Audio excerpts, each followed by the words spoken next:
여기 친구의 선택을 도저히 이해할 수 없었던 헝가리 부자가 있었습니다. 그와 젊은 시절 동업했던 친구는 60대가 되자 한국으로 투자 이민을 갔는데요.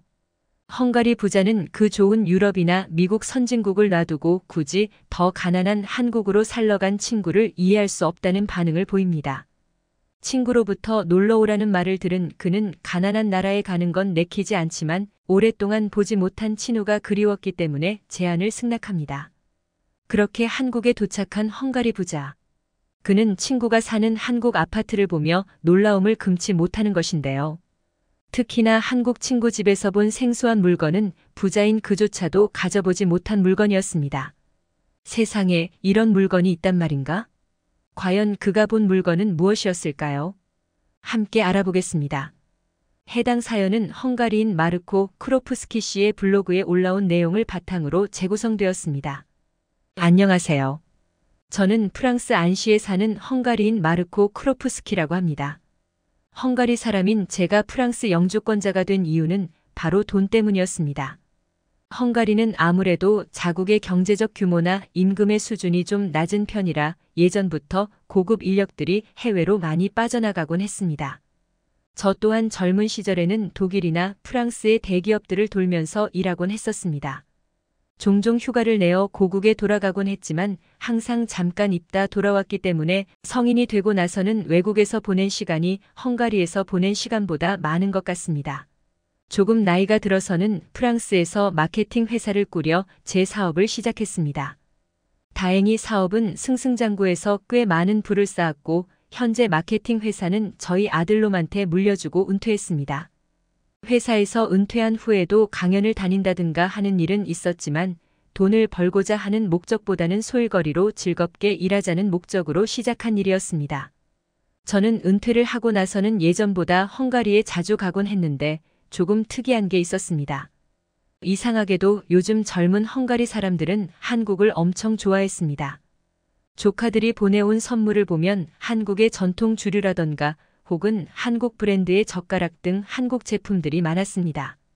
조카들뿐 아니라 친구 아들도 여자친구한테 한국산 화장품을 줬더니 너무 좋아하더라는 말을 했습니다. 제가 젊었을 때는 한국이라는 나라를 모르는 사람도 많았고 한국이라는 나라를 알고 있다고 해도 가난한 나라라는 인식이 보통이었습니다. 그때도 헝가리는 썩 잘 사는 나라는 아니었는데 저희 나라보다 더 가난한 곳이라고 알고 있었거든요. 그런데 제가 외국에서 생활하는 동안 정말 많은 일들이 있었던 모양입니다. 저도 세상 일에 무관하게 사는 사람은 아니다 보니 한류 문화가 인기가 많아졌다는 건 알았지만 그래도 그 정도인가? 싶었습니다. 개인 취향이긴 하지만 저랑 완전 다르게 생긴 사람들에 대해서는 그다지 큰 관심이 안 가는 편이거든요. 동양인을 무시해서가 아니라 좀 이질적으로 느껴져서 그랬습니다. 문화도 생김새도 완전 다르니까요. 하지만 젊은 세대들이나 한류에 빠져 있다는 것은 저의 착각이었던 모양입니다.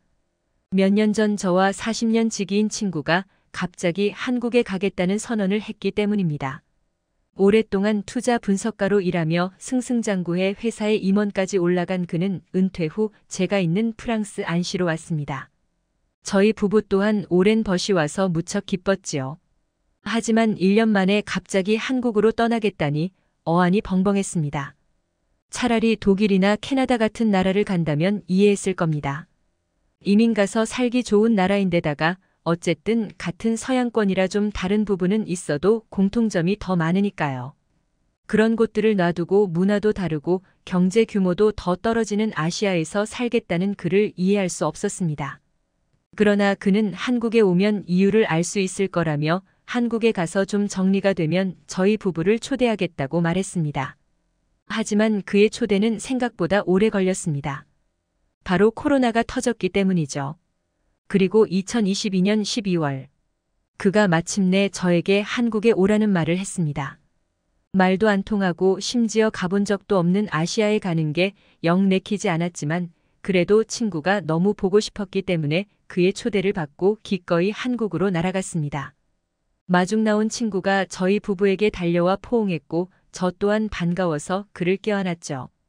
감격의 재회를 한 후에는 주변을 살피며 한국의 공항은 어떠한지 관찰했는데 솔직히 매우 놀랐습니다. 제가 가본 어떤 공항보다도 월등하게 쾌적하고 넓어 보였고 다양한 편의시설을 갖추고 있었거든요. 저를 놀라게 만든 것이 많았지만 그 중에서 가장 인상 깊었던 것은 자율주행 로봇들이었습니다. 탑승객으로 게이트로 안내를 해주는 로봇이라든지 승객의 짐을 들여다주는 로봇 등 다양한 로봇이 돌아다니고 있었는데요. 마치 미래 도시에 있을 법한 공항의 모습 같더군요. 공항을 빠져나와 친구의 차를 타고 1시간 좀 넘게 도로를 달렸더니 드디어 친구가 사는 집에 도착했습니다. 그가 사는 아파트 단지를 보는 순간 저희 부부는 두 눈이 휘둥그레졌습니다. 처음에 친구가 자기가 사는 집은 아파트라고 해서 솔직히 저는 굉장히 의외라고 생각했습니다. 그도 그럴 것이 유럽에서 저희 같은 부유한 노부부들은 크게 지어진 단독주택집이나 마노일라고 불리는 귀족들이 거주하던 중규모 정도의 건물을 사시골에서 조용히 사는 경우가 많았거든요. 젊고 돈이 충분하지 않았을 때는 저도 아파트에서 살았지만 굳이 돈이 넘치는 사람이 아파트에 산다는 건지 이해가 안 됐습니다. 하지만 세련된 고층 아파트 단지에 들어선 순간 바로 그 이유를 알 것 같다는 생각이 스쳐 지나갔습니다. 단지의 크기만 해도 어마어마했으며 경비실만 몇 개나 있었습니다. 아이들이 놀 수 있는 놀이터와 함께 공원 같은 공간이 조성되어 있으며 심지어 분수대까지 있었죠. 제가 갔었을 때는 12월이라서 분수대가 켜져 있지는 않았지만 여름에 보면 보는 것만으로도 참 시원해질 것 같다는 상상에 빠져들었습니다. 친구는 아파트 단지 안의 시설도 구경시켜줬는데 피트니스 센터와 사우나, 탁구장, 심지어 아파트 주민을 위한 도서관까지 갖춰져 있더군요. 마치 하나의 마을에 온 듯한 착각에 빠지게 만드는 곳이었습니다. 제가 어떻게 이런 게 아파트에서 가능하냐고 놀라며 친구에게 물어봤더니 한국에서는 아파트의 의미가 유럽과는 다르다고 말했습니다. 사회 초년생들이 사는 엘리베이터도 없는 허름한 프랑스의 아파트와 한국의 아파트는 조금 다른 개념이라고요. 한국에서는 부자들도 단독주택보다는 고층 아파트를 좋아하기 때문에 프리미엄 아파트들이 많았고 자기가 사는 곳도 그런 아파트 중 하나라고 했습니다. 선호하는 주거 형태도 나라와 문화마다 다를 수 있다는 말은 예전부터 많이 들어왔지만 막상 실제로 겪어보니 더 신기하다는 생각이 들었습니다. 또한 한국은 아파트에 들어갈 때도 공동 현관문이라는 게 있어 번호를 누르고 들어가야 했는데요. 이미 단지 안에 경비실도 꽤 여러 곳이었는데 공동 현관문까지 있다는 점이 정말 보안이 철저한 곳이라는 게 느껴졌습니다. 그때도 헝가리는 썩 잘 사는 나라는 아니었는데 저희 나라보다 더 가난한 곳이라고 알고 있었거든요. 그런데 제가 외국에서 생활하는 동안 정말 많은 일들이 있었던 모양입니다. 저도 세상 일에 무관하게 사는 사람은 아니다 보니 한류 문화가 인기가 많아졌다는 건 알았지만 그래도 그 정도인가? 싶었습니다. 개인 취향이긴 하지만 저랑 완전 다르게 생긴 사람들에 대해서는 그다지 큰 관심이 안 가는 편이거든요. 동양인을 무시해서가 아니라 좀 이질적으로 느껴져서 그랬습니다. 문화도 생김새도 완전 다르니까요. 하지만 젊은 세대들이나 한류에 빠져 있다는 것은 저의 착각이었던 모양입니다. 몇 년 전 저와 40년 지기인 친구가 갑자기 한국에 가겠다는 선언을 했기 때문입니다. 오랫동안 투자 분석가로 일하며 승승장구해 회사의 임원까지 올라간 그는 은퇴 후 제가 있는 프랑스 안시로 왔습니다. 저희 부부 또한 오랜 벗이 와서 무척 기뻤지요. 하지만 1년 만에 갑자기 한국으로 떠나겠다니 어안이 벙벙했습니다. 차라리 독일이나 캐나다 같은 나라를 간다면 이해했을 겁니다. 이민 가서 살기 좋은 나라인데다가 어쨌든 같은 서양권이라 좀 다른 부분은 있어도 공통점이 더 많으니까요. 그런 곳들을 놔두고 문화도 다르고 경제 규모도 더 떨어지는 아시아에서 살겠다는 그를 이해할 수 없었습니다. 그러나 그는 한국에 오면 이유를 알 수 있을 거라며 한국에 가서 좀 정리가 되면 저희 부부를 초대하겠다고 말했습니다. 하지만 그의 초대는 생각보다 오래 걸렸습니다. 바로 코로나가 터졌기 때문이죠. 그리고 2022년 12월 그가 마침내 저에게 한국에 오라는 말을 했습니다. 말도 안 통하고 심지어 가본 적도 없는 아시아에 가는 게 영 내키지 않았지만 그래도 친구가 너무 보고 싶었기 때문에 그의 초대를 받고 기꺼이 한국으로 날아갔습니다. 마중 나온 친구가 저희 부부에게 달려와 포옹했고 저 또한 반가워서 그를 껴안았죠. 감격의 재회를 한 후에는 주변을 살피며 한국의 공항은 어떠한지 관찰했는데 솔직히 매우 놀랐습니다. 제가 가본 어떤 공항보다도 월등하게 쾌적하고 넓어 보였고 다양한 편의시설을 갖추고 있었거든요. 저를 놀라게 만든 것이 많았지만 그 중에서 가장 인상 깊었던 것은 자율주행 로봇들이었습니다.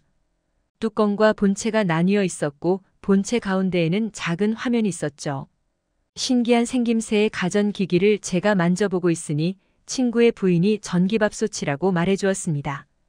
이 밥솥이 얼마나 편리한지 몰라요. 원래는 쌀을 조리하는 기구인데 보온 기능도 좋고 굉장히 다양한 요리 등이 가능해요. 그녀는 밥솥을 2개 가지고 있었는데 하나는 쌀밥만 짓는 용도였고 하나는 요리용이라고 말했습니다. 평소에도 요리를 좋아했던 저는 그 말을 듣자 몹시 관심이 갔습니다. 젊은 시절에는 저는 사업가, 아내는 변호사 일로 바빠 가정부가 해주는 음식을 먹고 다녔지만 은퇴 이후에는 취미 거리를 찾다 요리에 맛들이기 시작했거든요.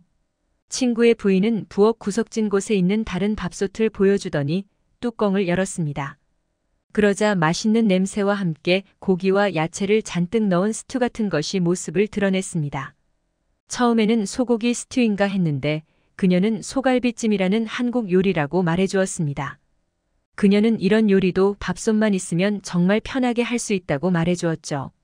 그리고 식사로 그녀가 밥솥에다 한 소갈비찜을 먹었는데 고기가 야들야들 부드러우면서도 적당히 달달한 감칠맛이 났습니다.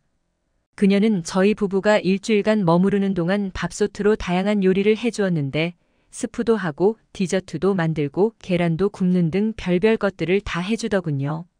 신세계를 맛본 저는 프랑스에 돌아가자마자 한인마트에서 한국식 전기밥솥을 샀습니다. 세상에 이렇게 편한 요리기기가 있는 줄 알았으면 진작 구매할 걸 그랬어요.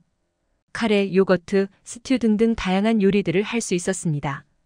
친구의 부인이 귀띔해준 대로 처음에 구매할 때 밥솥 그릇만 여러 개를 구매했는데 그게 정말 신의 한 수였습니다.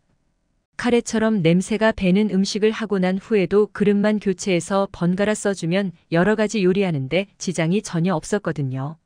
이렇게 멋진 기계를 쓰게 해준 한국에게 감사의 말씀을 드립니다. 오늘의 사연 어떻게 보셨나요?